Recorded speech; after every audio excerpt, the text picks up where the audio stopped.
You have You've arrived at the Sociology of Education webinar series brought to you by the Canadian Association of Sociology of Education and the Canadian Sociological Association. Welcome. Today's presentation is Seeking Truth and Reconciliation, Confronting Residential School Denialism. I am Jeannie Kerr from Associate Professor at Simon Fraser University in the Faculty of Education, and welcome you to today's presentations. I'd like to acknowledge land. We're all on a virtual platform here, but want to take a moment to recognize the significance of the land that we're on, as well as to acknowledge the territories and reaffirm our commitment to the Indigenous nations on the territories we live. Right now, I'm on the overlapping ancestral and unceded territories of the Comusquim, the Squamish, and Tsleil-Waututh nations, and we invite you to learn more about the territory you're on at nativeland.ca. So today, you can participate in the conversation. We look forward to that. There's Zoom-generated closed captioning available for accessibility as a live transcript. And you can also save your questions, which can be entered through the Q&A. We do also have an up feature so that if a question is, you think it's relevant and something you really want to hear, that you can indicate that as well. You just have to scroll your cursor down to the bottom of the screen and use the functions on the toolbar. So today's presentations, very excited to introduce Dr. Sean Carleton, who is going to be our first presenter. He is an assistant professor in the departments of history and Indigenous studies at University of Manitoba on Treaty 1 territory in the homeland of the Métis Nation. His presentation is titled Truth Before Reconciliation: How to Identify and Confront Residential School Denialism. Our second presenter is Ashley Kyne, a graduate student in the School of Criminology at Simon Fraser University on the territory I'm also on as well. And the title of her presentation is Show Me the Bodies or Shut the Hell Up, a discourse analysis of the mass grave hoax. So I will give it to the presenters. Okay, well, thanks very much, Jeannie, for getting us started, and for the kind introduction to Ashley and I to address you folks today. Greetings from Treaty 1 territory, the homeland of the Métis Nation, out here at the University of Manitoba. Thanks to all of you for showing up and holding some space for a difficult conversation today. And what I want to do for my part is introduce you to some of my new research that is trying to grapple with and confront the growing phenomenon of residential school denialism in Canada, focusing very briefly on the case of former Senator Lynn Beck and what it can teach us about how to identify and confront denialism more broadly. And this is based on an article I recently published. I don't have time to talk about all of it, so hopefully our moderators might be able to put that in the chat so that folks can see the full paper. But I'm just going to give the frame this morning, my time, afternoon Eastern and Maritime time. So let me open up my slides.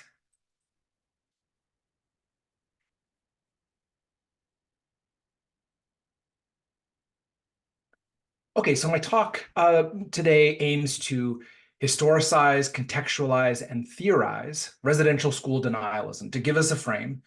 And then I'm going to use that frame to critically examine Beck's public comments that she made in 2017. And that's going to help us to understand similar kinds of examples of denialism that Ashley is going to discuss in more detail. So to begin, in March 2017, Lynn Beck, a conservative senator and member of the Standing Senate Committee on Aboriginal Peoples, delivered a speech defending Canada's Indian residential school system as being, quote, well-intentioned. Beck briefly admitted that mistakes were made, but she spent the majority of her speech insisting that an emphasis on the system's positives will help, quote, Canada's Native people to thrive as victors, not victims, end quote. Begg's speech, made only a year after the Truth and Reconciliation Commission showed Canadians the evidence of how residential schooling constituted genocide, sparked an intense public controversy. The senator's attempts to put a positive spin on what even Stephen Harper, the Conservative Prime Minister who appointed Begg to the Senate, called a sad chapter in Canada's history, was not appreciated by many, including her fellow senator and the former chair of the TRC, Murray Sinclair, who, when initially asked about Begg's comments, suggested that she and other residential school deniers were quote unquote dim-witted.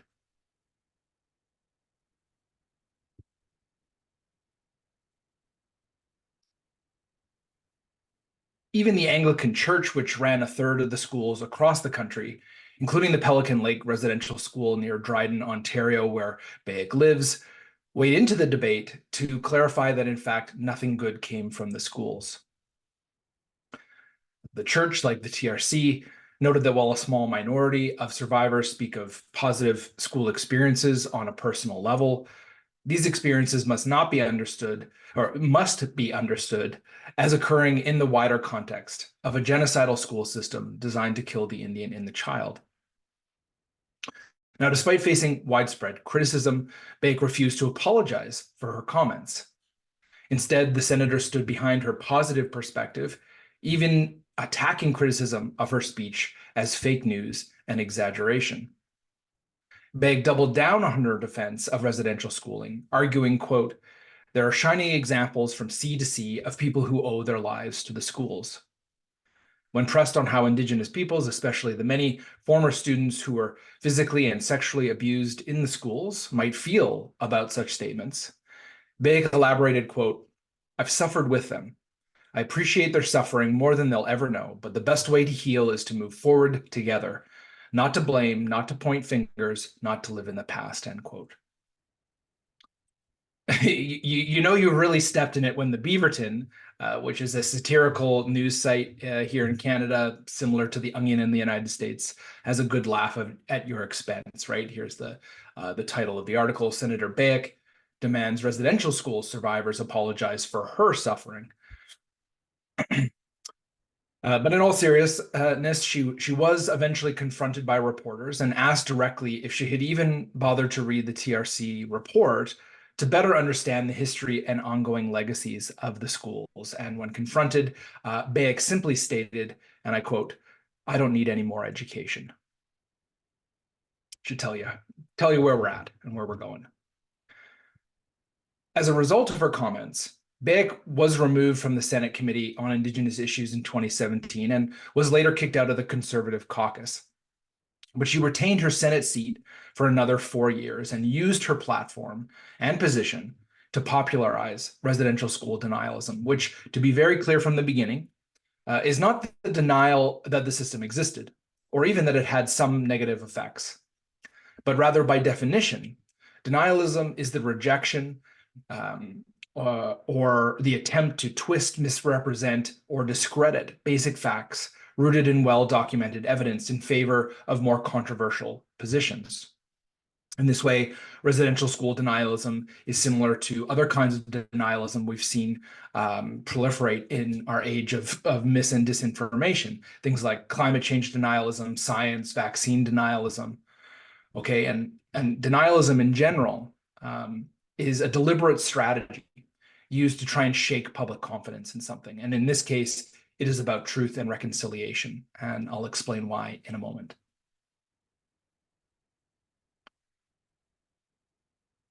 While not wanting former students of residential schools to dwell on their victimization at the hands of state and church officials, in the aftermath of her 2017 comments, Bea quickly constructed herself as a victim of politically motivated attacks on free speech, which we now understand is the sort of right-wing playbook.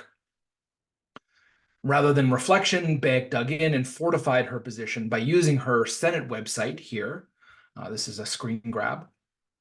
And to post the full text of her speech, which you can see on the far right, fittingly, as well as further personal statements and a selection of letters she received supporting her comments that I'm not going to have time to talk about today, but I analyze in the article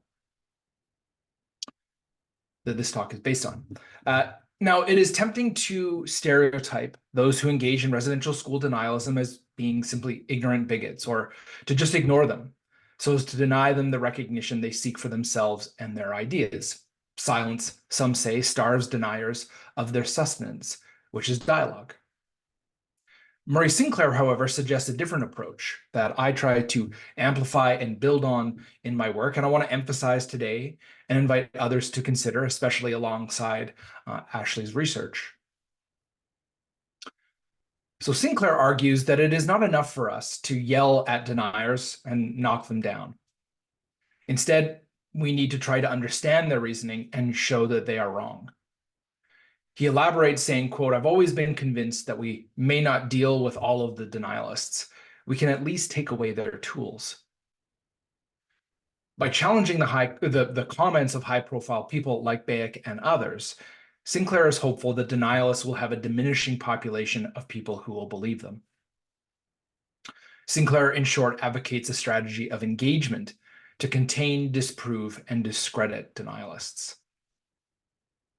My argument is that taking away the tools of residential school denialists requires a better understanding of those tools and how and why people employ and defend them. So in that spirit, my work documents and interrogates the Bayek controversy as a way of comprehending and confronting not just Bayek, but the phenomenon of residential school denialism in Canada generally. So let me just give you a couple more framing pieces that might help our conversation today.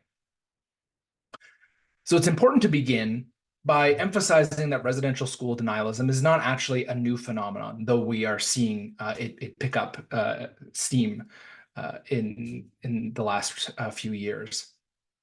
Indeed, downplaying or minimizing the destructive effects of residential schooling for Indigenous children has a long history in Canada, going back to the origins of the system in the 1880s, at least. For much of the system's history, state and church officials likened the schools to a humanitarian, even sacred or divine in the Christian sense, enterprise, designed to save Indigenous communities from extinction in the face of a so-called higher form of civilization. That was the rhetoric that was used to maintain the system for over 100 years. Even when faced with irrefutable evidence of poor instruction, horrific conditions in many of the schools, officials mostly clung to the humanitarian narrative or discourse and discredited the system's detractors, including some Indigenous parents and students, of course, but also non-Indigenous experts as well.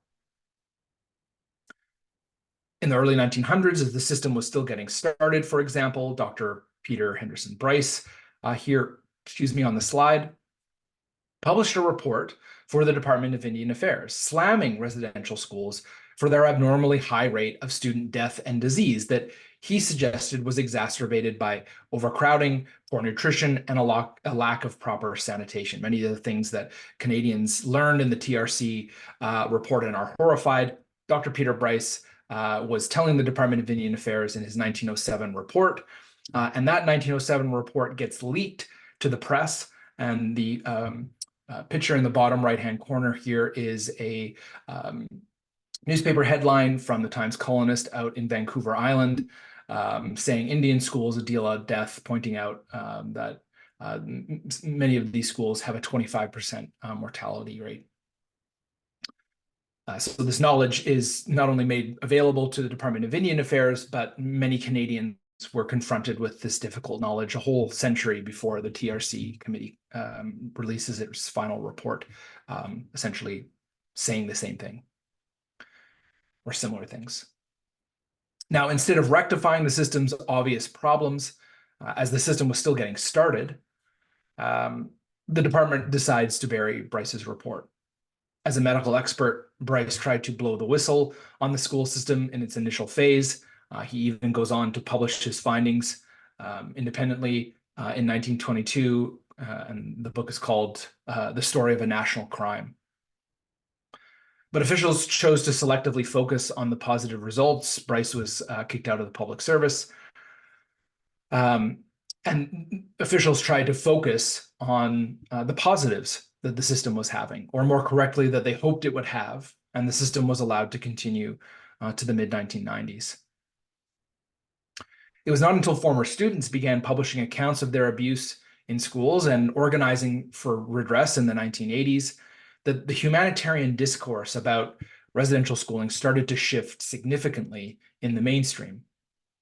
As more students spoke out about their school experiences, they emboldened others to come forward, eventually sparking a movement led by former students to collectively seek compensation for their time spent in the institutions.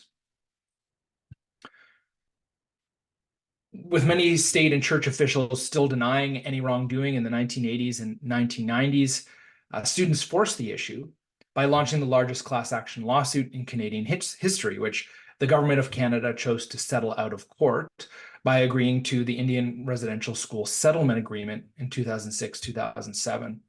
And this put in motion the government's official apology, the beginning of the TRC in the same month in June in 2008.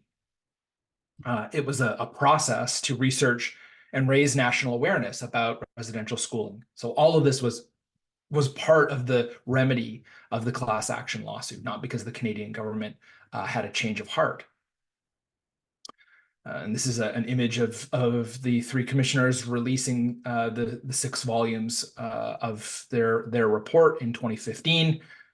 And the conclusions of this report shocked many Canadians, but confirmed what generations of Indigenous peoples, historians, experts like Dr. Peter Bryce had well understood. The commission, however, made clear that shaming and pointing out wrongdoing was not the TRC's mandate. It might make you feel bad, but that's not its objective. Instead, the focus was on truth determination about the system, which was intended to lay the foundation for reconciliation. They were arguing, and they argue, that we need truth before reconciliation. Now, many Canadians have embraced the challenge put forward by the TRC and are, in differing ways, engaged in reckoning with Canada's colonial past to create a better future. Others, like Beck, and perhaps some of the folks we're going to see in Ashley's presentation, are choosing a different path. They dispute, they deny, they discredit the Commission's findings as an excuse to avoid participating in reconciliation. Why do they do this? So, to be sure, grappling with matters of genocide is not easy, but it is the task that Indigenous and, in particular, non-Indigenous people, such as myself, living in what is currently Canada, are being asked to do in the era of truth and reconciliation. So let's think about what some of the literature might help us to understand here, again, to give us a frame, and then we can use some of the data that Ashley's going to present to show how this plays out. So I argue that the scholarly literature in the field of genocide studies, to start, can help shed light on how different countries around the world are dealing with legacies of different kinds of genocide and addressing the phenomenon of denialism in particular.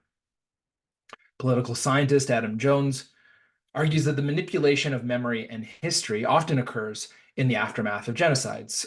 Denial or denialism is often understood to be the final stage of a genocide. In looking at Germany's grappling with the Jewish Holocaust as an example, he shows how a willful amnesia and politicized forgetting emerged in the immediate post-war period as a way to distance the country and its citizens from its very recent Nazi past and its ongoing effects. And I can talk more about this literature in the questions. I'm just giving you a very, very quick overview. Now, insights from genocide studies overlap with lessons from recent Indigenous studies literature on the role of colonial denial in Canada. Scholars such as Gina Starblanket and Dallas Hunt illustrate how Canadians like to imagine that they've always acted with peaceful, good intentions. Canadians do not like to hear that their country was founded through frauds, abuses, and violence perpetrated against Indigenous peoples. Instead of confronting this reality, they argue many Canadians seek refuge in myths of benevolence and self-congratulatory accounts of the past that justify colonial policy as being well-intentioned, even necessary and enlightened. To be Canadian, according to Stolo writer Lee Maracle, is to be sunk in deep denial. Instead of seeing reconciliation as an opportunity to change their relations to these lands, Maracle argues that many Canadians, quote, tend toward defensiveness. Okay, I'll skip again over some of the theorizing here, but if you're interested, hopefully we can get that link to the article that I published and you can see more. But just to kind of quickly wrap up here, my core argument is that denialism can thus be understood as a powerful tool for protecting the status quo in colonial settings, including Canada. And I think this helps us understand what Beek was up to in her 2017 Senate speech, where she defends residential schooling. And I think we can understand this in this wider context as a strategy, as a tool for denying the injustices of the past and present to safeguard colonial power and privilege in the unsettling time of truth and reconciliation. And I think there's lots that we can maybe connect between Beek's comments and the comments that Ashley is going to focus on. So just quickly, a couple of quick points. If you look at Beek's speech, it's very clear that she's promoting a whole host of ignorant and incorrect views about Indigenous peoples, including her belief that on balance, residential schooling should be considered beneficial for Indigenous peoples. This seems like a core belief of denialism. In her speech, Beek uses what is known as false balance. And this is a form of bias that suggests an issue is more balanced between opposing views than the evidence actually suggests, right? To contend that the good and the bad are equal parts of the whole residential school story. Beek explained that people only focus on the bad for political reasons and noted that it was her duty to stick up for, quote, the other side. And the problem, of course, with Beek's premise is that it is not supported by evidence or historical scholarship. Beek's equal weighting of good and bad reveals her fundamental misunderstanding of the historical consensus, that the problems of the Indian residential school system were systemic, that the problem with residential schooling was not only the individual cases of neglect and abuse, but that for over 100 years the government colluded with churches to devise, deploy, and defend a genocidal school system that removed children from their families, often by force, to undercut and attack Indigenous lifeways, to support colonization and Canadian nation building. Whether some former students recall positive experiences or whether employees believed in their benevolent intentions, which the TRC acknowledges, does not change the genocidal effects of the system, full stop. But here's the thing, my final point. Denialists are not interested in the truth and are at every turn seeking to cherry pick and misrepresent the truth to protect the status quo. That's their objective. That's because they understand very well the TRC's basic formula. The TRC argued that first comes truth, from truth comes healing and justice, and from healing and justice we can move towards meaningful reconciliation. What denialists are doing in various ways is trying to quibble and undermine and shake public confidence in the truth to prevent any progress being made on the healing, justice, and reconciliation part. And we should do well, we can do well to understand that as a deliberate strategy and find ways to identify and confront that. So by understanding this strategy clearly, we can better detect it when new forms of denialism, like the mass grave hoax conspiracy theory that Ashley's going to now talk about, rears its head and requires a rigorous response. Okay, thank you very much.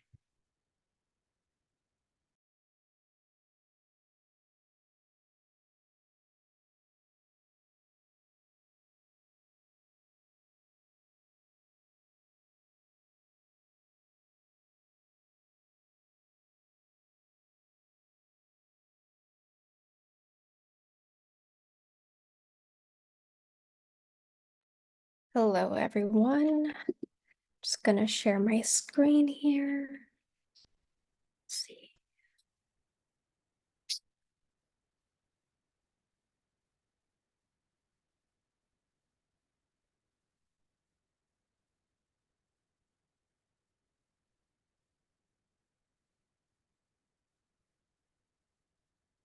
Okay. Could I just have a thumbs up or just indication that you all can see my screen? Okay. So just switching gears here. Hello, everyone. My name is Ashley Kyne, and I am a master's student in the School of Criminology at Simon Fraser University.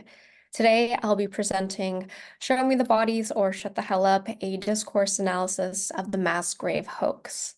The study takes on particular importance given the discovery of the unmarked graves of L'Esque, or the missing, who died at the former residential school in Kamloops. Please note that this new language of L'Esque moves away from referring to children as statistics.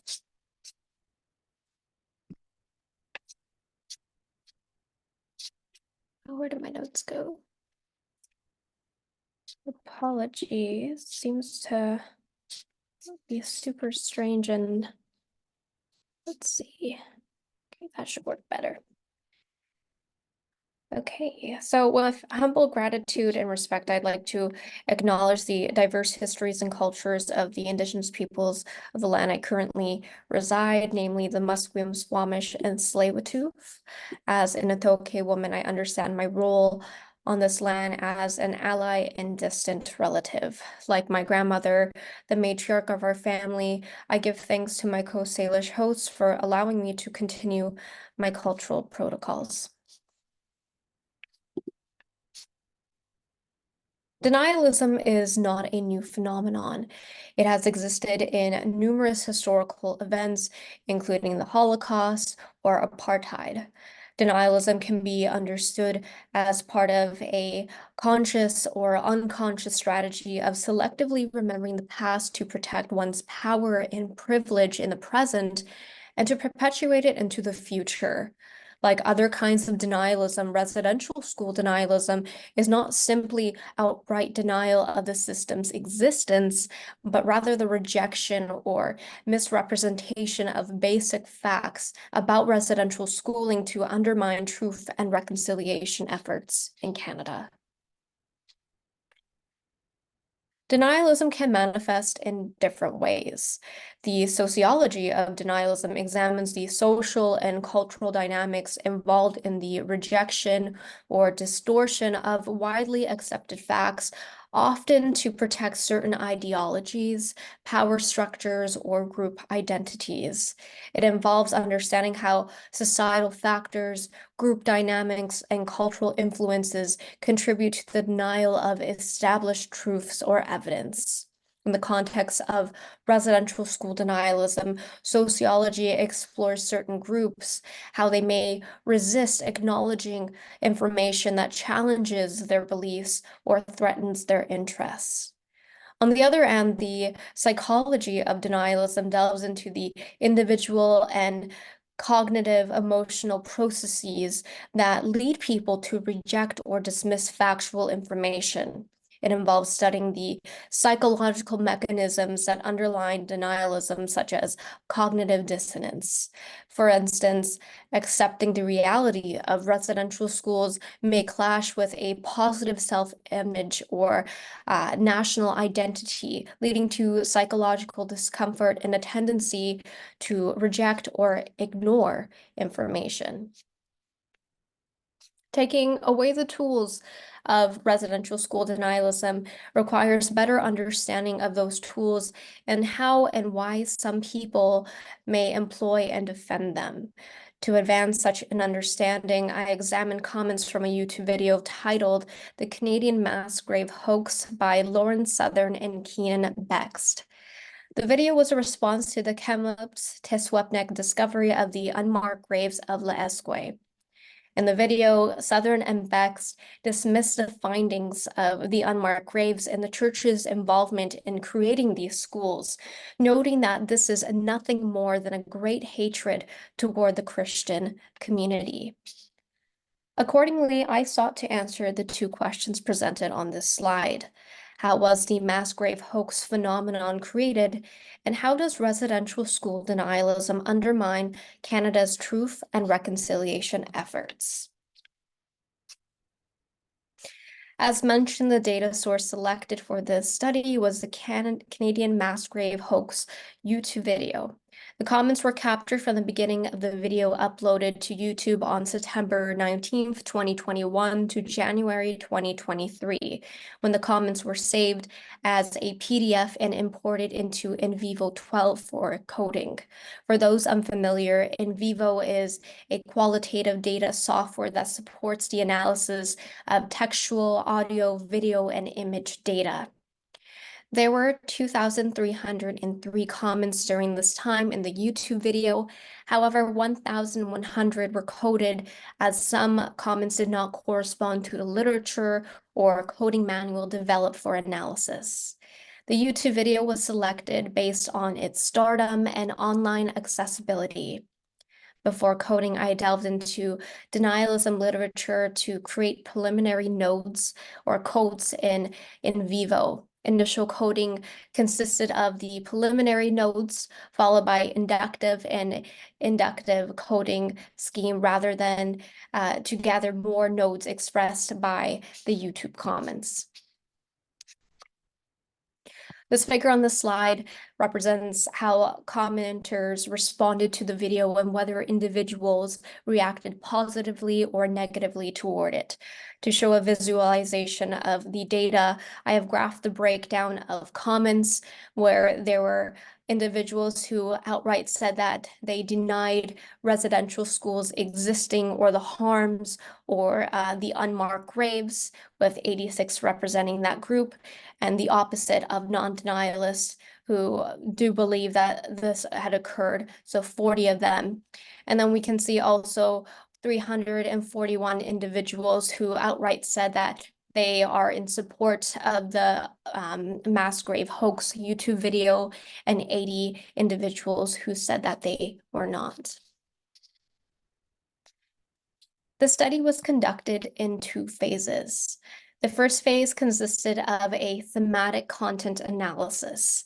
The thematic analysis can be summarized in 2 waves. Wave 1 consisted of preliminary nodes that were predetermined by the literature on residential school denialism, and the second wave encompassed the secondary nodes not included in my predetermined list, such as words and phrases that appeared on numerous occasions by examining the YouTube comments.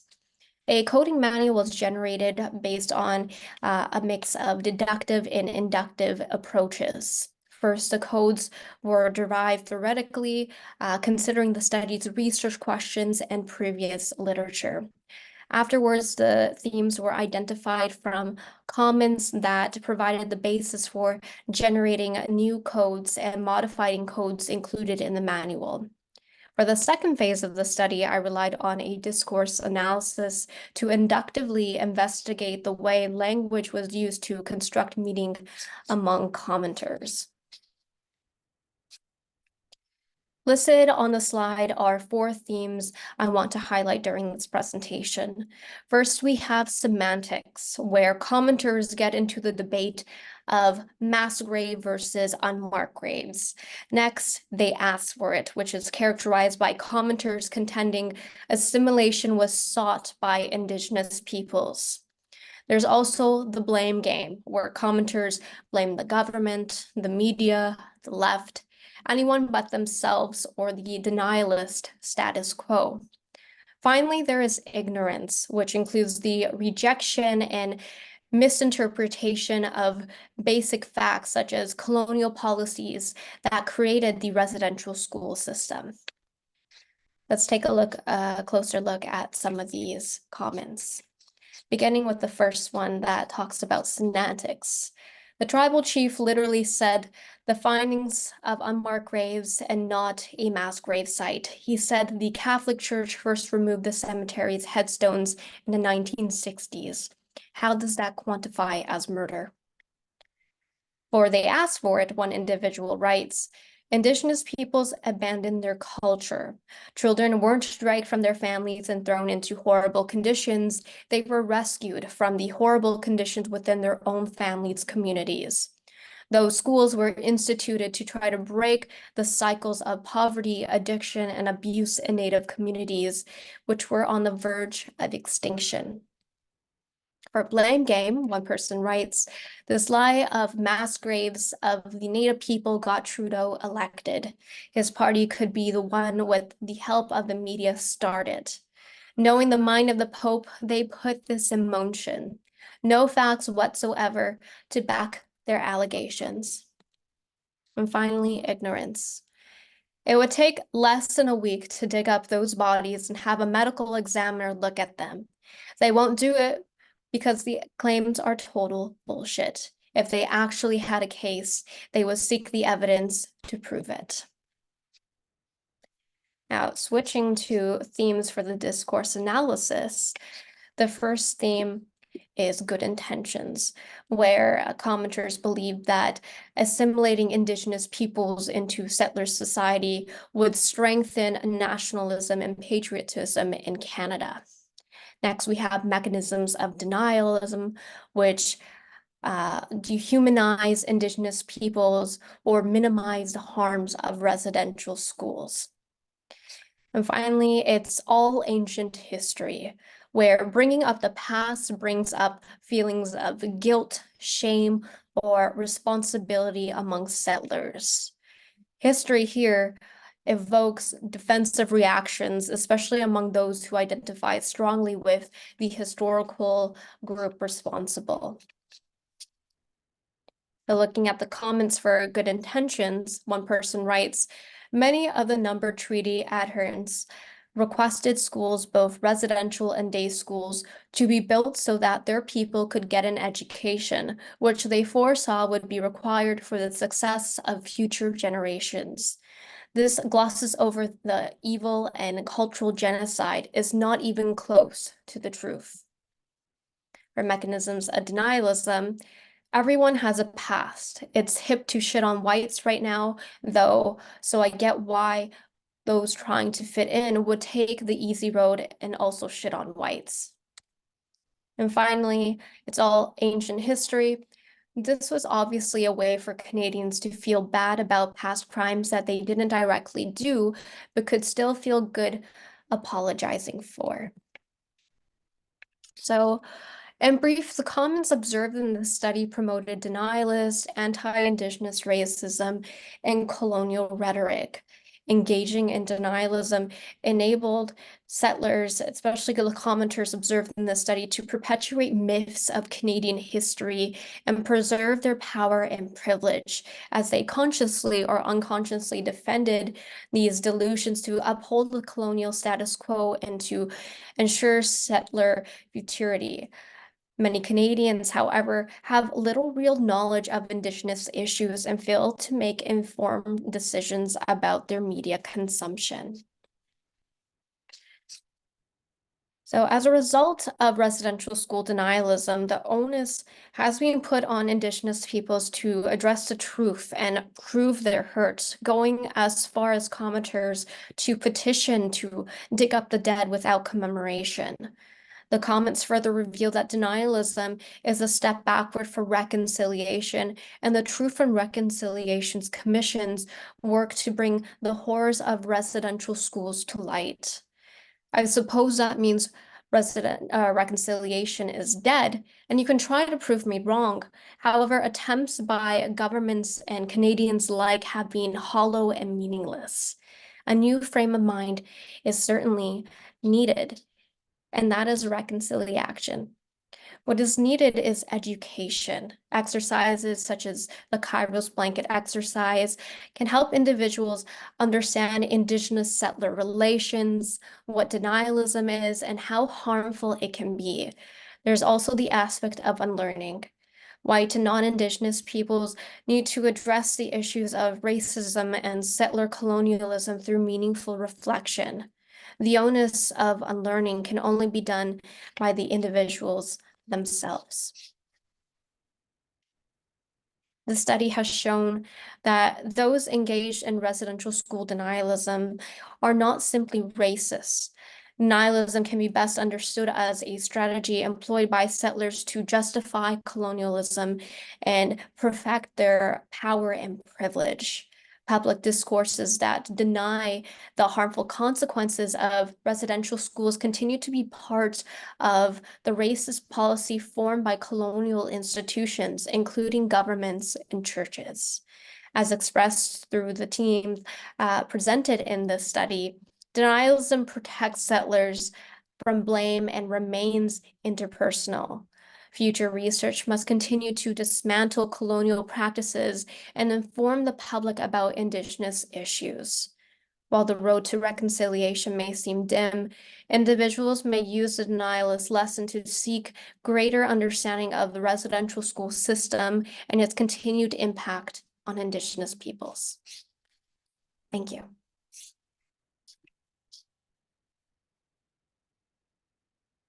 Excellent. Thank you, Ashley, and thank you, Sean. These were amazing presentations.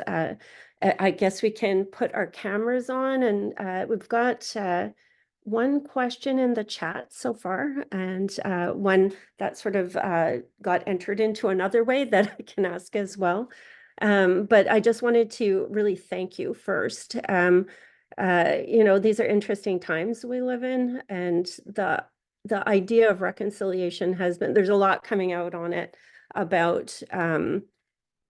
some of the issues of getting to the truth before we can have that reconciliation piece. And I think we can do a lot of this by the kind of things you're raising here, and that if we can look at particularly how the truth is being subverted, because there's evidence there, how it's being subverted can actually get us closer to there so that we can uphold these ideas of and goals of collectively of reconciling a really difficult past, so and current. So I'm going to just look. I've got a couple of questions that have come up, and I'm going to ask the first one on behalf. So what and please, like, whoever feels most ready to answer, I think because of the interconnected nature of your presentations, they'll probably be quite relevant to both. So the first one I'm going to ask is, what, in your opinion, constitutes the intent necessary to establish genocide? Yeah, maybe I can start this one off, Ashley. Yeah, thanks for your question, Michael. I mean, who cares what I think, what my opinion is? Let's go to the United Nations. The United Nations definition on the Convention of the Prevention and Punishment of the crime of genocide, Article 2. In the present convention, genocide means any of the following acts: committed with intent to destroy in whole or in part a national, ethical, certainly not ethical, ethnical, racial, or religious group as such. Okay. A, killing members of the group. This is usually what most people think of as genocide, and anything that doesn't represent sort of a mass killing, people don't think of as genocide. And many denialists try and narrow the definition to genocide to those specific things and discount everything else. And that's because everything else makes it more complicated for context of settler colonialism, including. So that was A. B, causing serious bodily or mental harm to members of the group. Deliberately inflicting on the group conditions of life calculated to bring about its physical destruction in whole or in part. D, imposing measures intended to prevent births within the group. And E, forcibly transferring children of the group to another group. So it doesn't really matter what my opinion is. Genocide scholars argue that the Indian residential school system clearly fits the UN's definition, Article 2. There is some debate within the genocide studies field. Some argue that crimes against humanity is a better label, not because they don't think it's necessarily genocide, but they feel in terms of prosecution that going after people for crimes against humanity is actually an easier legal fora. So in the field of genocide studies, there are some that will argue that this should be crimes against humanity, not because they think it's not genocide, but because it's easier to prosecute people. And denialists will quibbling about this definition of genocide. Is there intent? what is included is one of the most common denialist talking points, right? Just try and get people stuck in debating this definition so that we don't actually move forward. And I don't know if I can put this in the chat, but my colleague at the University of Manitoba, genocide studies scholar Andrew Wolford, and I have written an article on this exact point: how denialists try and get us stuck in this definition. So I don't know where I can put that, but can I answer it in here? I don't think so. Type answer. There you go. I'll drop that in your answer and respond. So you can have a look at that, Michael. I think it clarifies, I think, that this is genocide, not just in my opinion, but very clearly in terms of international definitions of genocide. What else? What else we got? We got lots of questions now. Yeah. So Rudy Reimer says, thank you both for your research and the presentations. Can you speak to the denialism of the science involved in the investigations into finding unmarked graves? Yeah, maybe Ashley, do you have, like, I saw so many comments there that I'm sure, try and, question the validity of some of that science. So maybe that could be a question you could take. Yeah, I just want to go back to Michael's just before, and I turned off my camera to quickly grab Tamara Starblanket's book. So Suffer the Little Children, Genocide, Indigenous Nations, and the Canadian State. So this was her PhD dissertation that turned into a book. And so she did a legal analysis framework of Canada's colonial policy as it pertained to the UNGC. So Starblanket makes the irrefutable claim that deliberate destruction of Indigenous peoples' culture, traditions, and language is a form of genocide. And so the elements that Sean had just mentioned from the UNGC, she goes into greater detail in her book. So I do suggest reading that. It was a wonderful read, and it will kind of address your question in more detail. In terms of the technology, so like from my research, it seems that not a lot of individuals understand how it works, and the technology of examining unmarked graves and what it can do. And I think that's the disconnect. And we see this in a lot of disciplines, is like explaining science to public audiences, and not necessarily in scholarship. And how do we make that information more accessible so individuals can understand what this sort of technology is doing? So at least in my understanding of what I've observed in the comments, individuals refuted some of the claims, especially there is this report that mentioned, oh goodness, I think Sean, you sent this to me, but that went into the technology used and sort of expanded on it. But again, it's a report, and how do you make this report accessible to public audiences?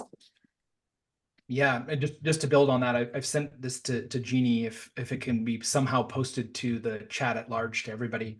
But myself and a graduate student recently in October published a report looking at media coverage of the Kamloops announcement. And one of the things about Ashley's presentation is that this mass grave hoax documentary makes it sound better. It's just sort of extreme right-wing propaganda meant to line the pockets of Southern and Bexte. But it was picking up on this idea that the media and the Trudeau government and First Nations were conspiring to shock and guilt Canadians into caring about reconciliation with this, false reports about mass graves rather than potential unmarked graves, which communities were trying to be very clear about finding, about locating. And I think what's interesting is that, most people, including myself, were not experts in what ground penetrating radar was, how it worked.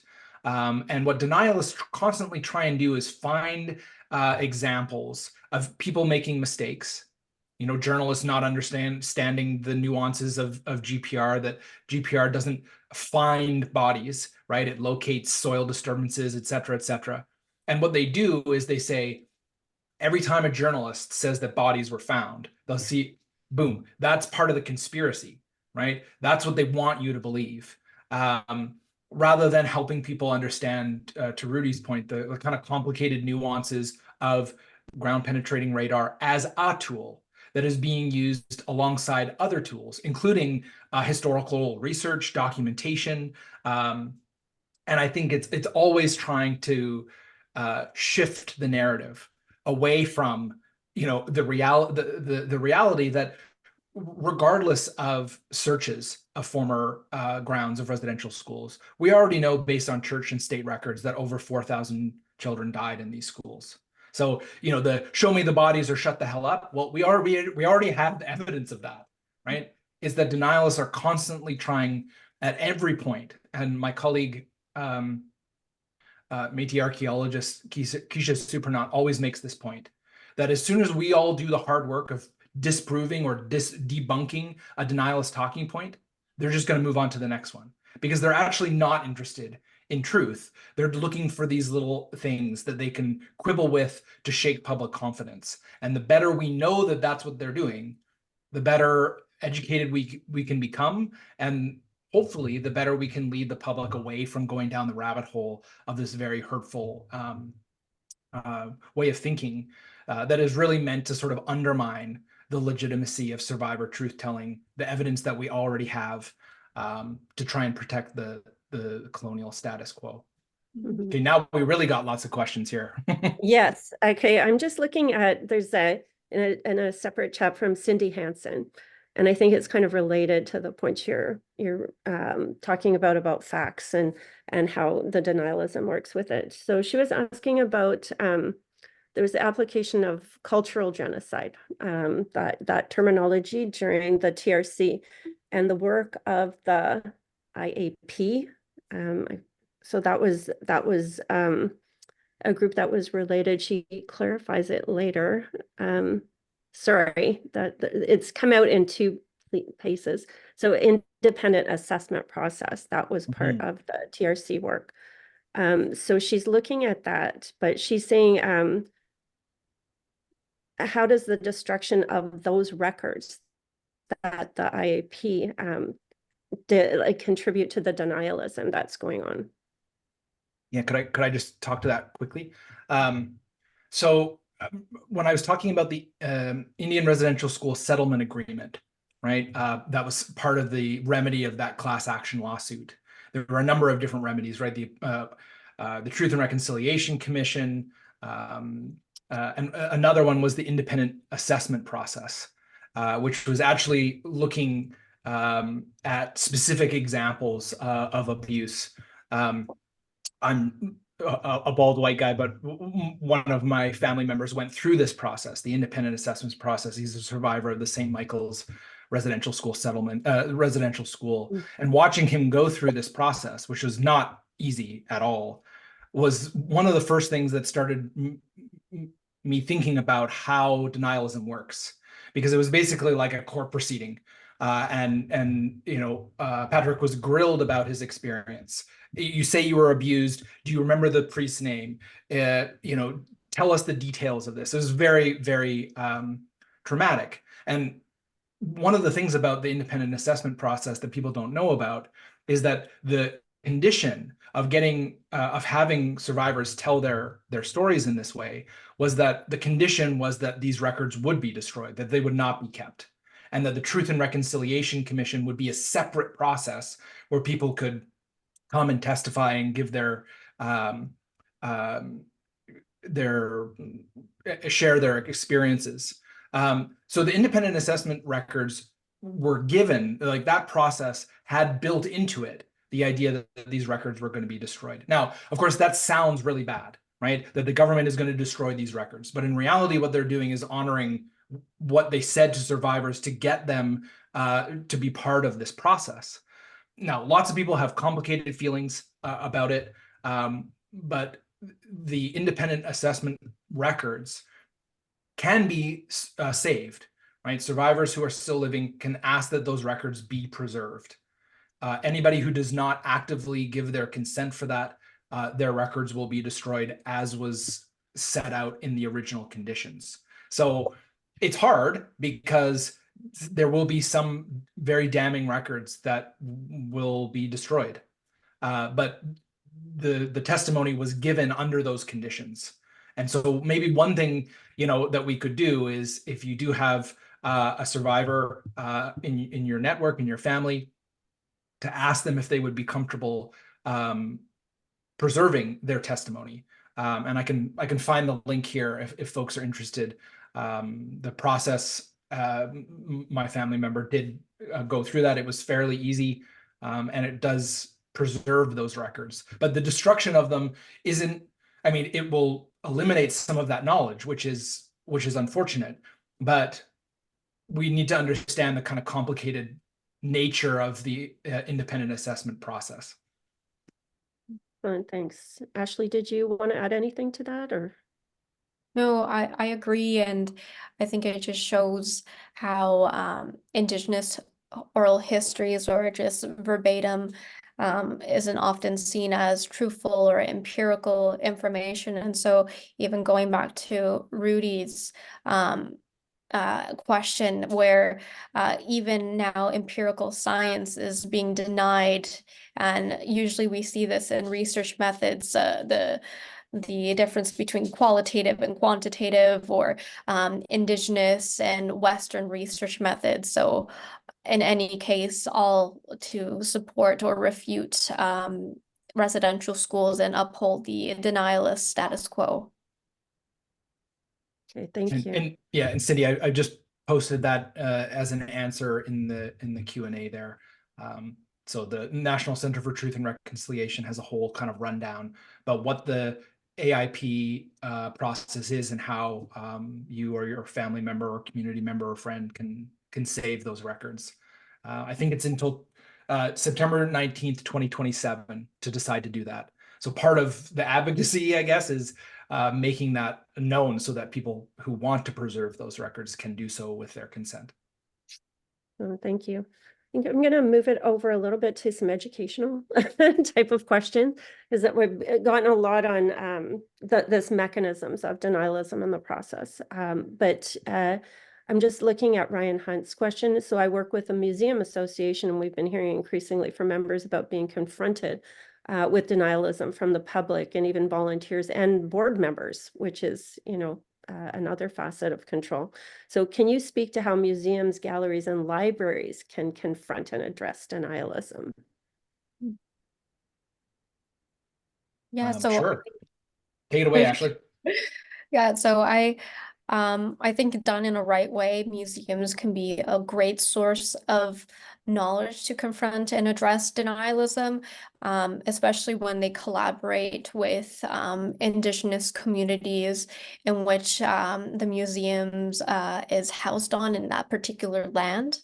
I think collaborating with Indigenous peoples is a great way to really show their truths and their perspectives, because historically museums have really objectified Indigenous peoples and altered their history, and that's actually seen. And Sean even wrote an article about what he titled the textbook Indian, of these textbooks in British Columbia misinterpreting the truths, and we kind of get a one-sided perspective. And I think museums are starting to move away from that and telling Indigenous people's point of view. Yeah, and thanks, Ryan. I guess to frame this educationally, one of the things that Murray Sinclair always says is education is what got us into this mess. Education is what's going to get us out. Part of the work that I think Ashley and I are doing, and others, is saying, if you look at the Truth and Reconciliation Commission, many of the calls to action are focused on government. The government will do this, the government will do that. And in the conversations that I have with Canadians, they don't necessarily see a way for, like, how do I participate in reconciliation? Like, all of this is like the government is going to do these things. And I guess part of the argument here is that learning how to identify and confront denialism in all facets is one of the ways that Canadians can kind of take on some of this work of reconciliation, whether it's in the classroom, whether it's in your church basement, whether it's in the museum sector. There's so much work that can be done here. And I did respond to you, Ryan. I don't know if this is going to everybody, so I will send this also to Jeannie, and perhaps she can post it in the chat for everybody. But the Royal BC Museum, I had a conversation with them, and they've actually created a resource for, it's called How Museums Can Respond to Residential School Denialism, that they published in October. So it's like a direct response to you, thinking about basically their post here is museums and all of arts, culture, and heritage spaces have critical roles to play in educating people about residential schools, holding space for survivor knowledge and truth-telling, but also finding ways to debunk and challenge these common denialist talking points, right? In the material, the way that we teach people about this needs to find ways to debunk these talking points, which are all the same. It was well-intentioned, it was of the times, there were no deaths, or deaths were preventable, like, etc. Like, they're all very common, but they get used over and over again, whether it's in Bayek's comments, the comments to the mass grave hoax documentary that Ashley was looking at. Like, they're the same thing over and over again. And so the better prepared educators, broadly understood, can understand not just residential school history and knowledge, but the ways in which people try and undermine that, right? If we can teach people how to identify that, then we can get to the truth part much quicker. So I think museums have, like schools and other educational institutions, have a really important role in helping the public not only access that information, but be able to detect the ways in which people are trying to undermine that information. Well, thank you. I think in your presentation as well, I think there's links that kept coming up and sort of connected to a lot of the points about, a sort of right-wing kind of connection and host of, like, there's definitely a certain positionality and something going on in terms of where the denialists are residing politically and positionally. So I was just looking at this question, Caitlin Watson, thanks you for your talk. And she was reflecting on the rise of the term fake news and associating with Trump. And have we seen a rise of residential school denialism with the rise of Trump? Like, is that, do you see any connection there? Or is that hard to discern, given the timing of the TRC and the overlap in the public discussion? Yeah, very, very quickly, since some of you, including Ashley and our moderators, are at SFU, my colleague who just gave a presentation out here at the University of Manitoba last semester, Kyle Wilmot, who's at SFU, looks at anti-Indigenous politics and sort of right-wing activism, and is certainly doing really important work to show the connections here, that in many ways denialism has become part of a right-wing identity. That is very concerning, that is connected. I mean, the idea of fake news was essentially, borrowing the strategies of denialism to gaslight and undermine public confidence in certain things, so that, you listen to what was Trump's thing, Breitbart News, that he was trying to promote, rather than CNN or whatever, right? It's trying to undermine the legitimacy of academic institutions, media, like all of these different things, to kind of push things in a different direction. But one thing, just very quickly, is that, well, I think a lot of what Ashley was pointing out, and the Bayek comments that I find are right-wing echo chamber stuff.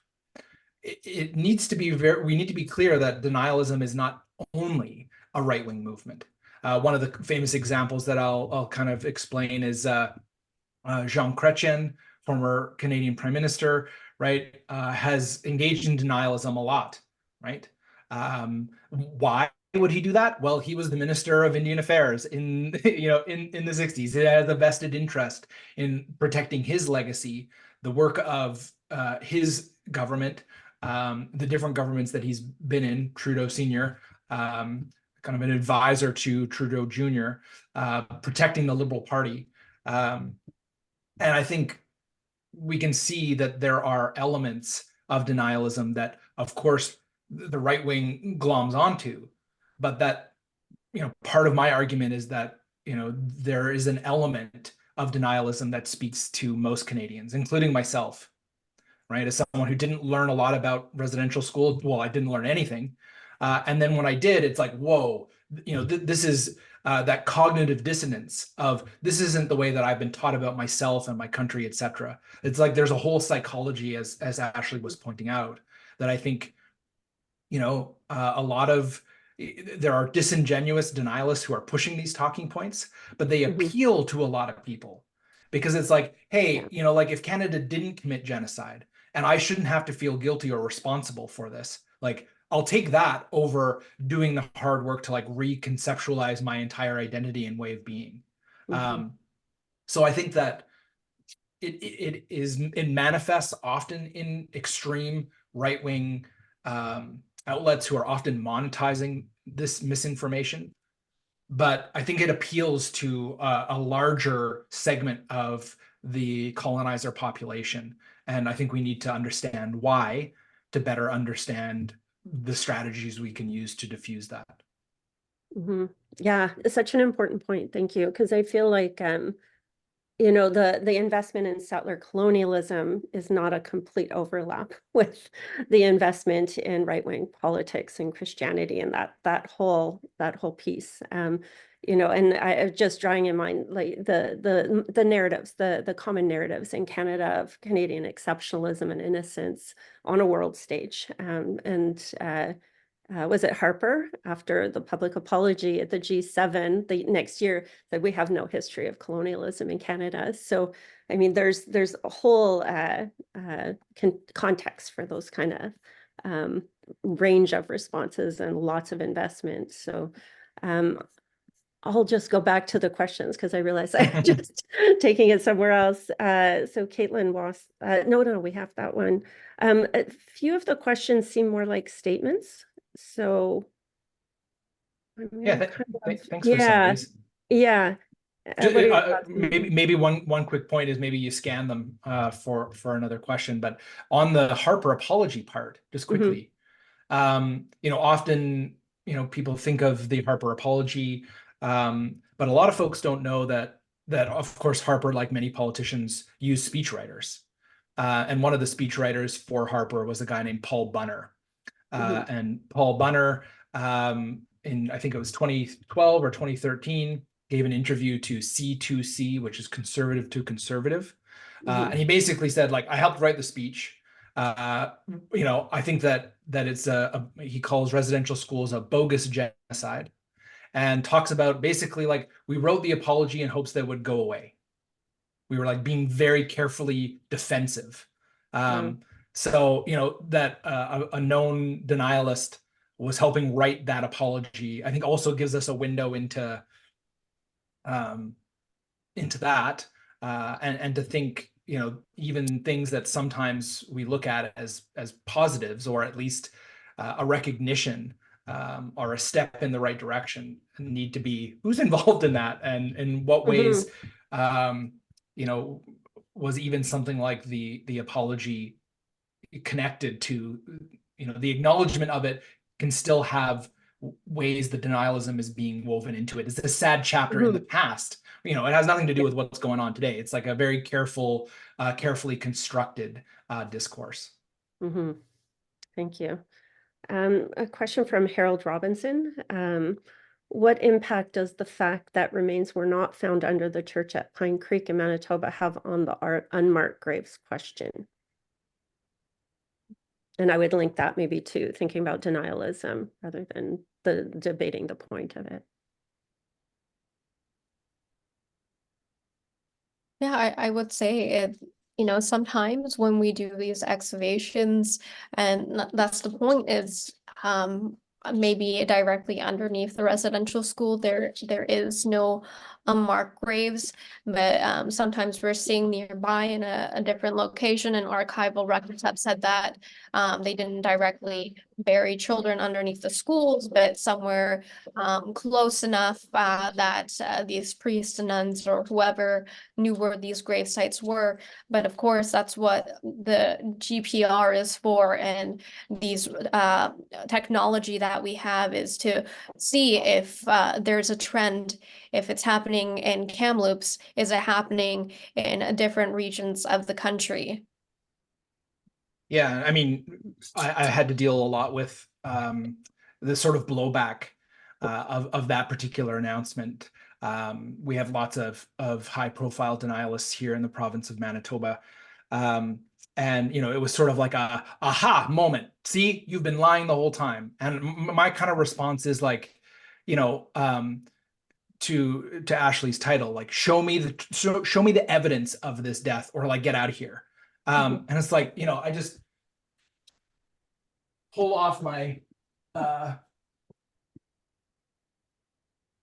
it's like this, you know, the Truth and Reconciliation Commission has a whole volume, right? A whole volume showing you the evidence, right, of what we already know. The additional work of ground penetrating radar and other additional searches is on top of the evidence that we already have from church and state records of existing death.